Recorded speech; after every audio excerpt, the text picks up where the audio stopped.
Izina ry'Imana Data na Mwana na Roho Mutagatifu.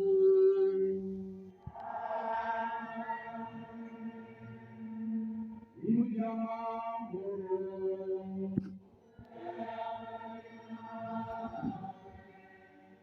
Bakristu bavandimwe, mumfashe ishimire kandi dushimire nyiricyubahiro Musenyeri Dusabe Harerimana, umushumba wa Diyoseze yacu ya Ruhengeri, ugiye kuduturira igitambo cy'Ukarisitiya.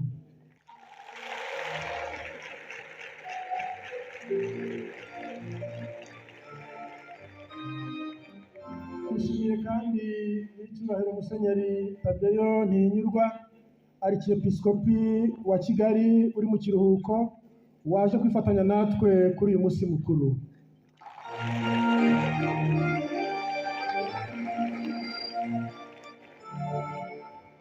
Twishimiye kuba turi kumwe na nyakubahwa Guverineri w'intara yacu y'Amajyaruguru n'abandi bayobozi mu nzego bwite za leta n'iz'umutekano n'abandi bashyitsi baturutse hirya no hino. Ikibangutse ni ukwishimira kandi tukayishimira mu buryo bukwiye.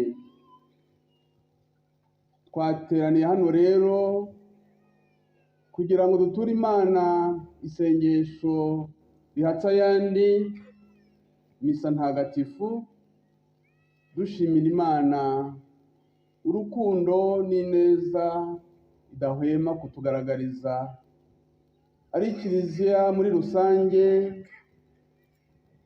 na Kiliziya y'Imana iri muri Diyoseze ya Ruhengeri.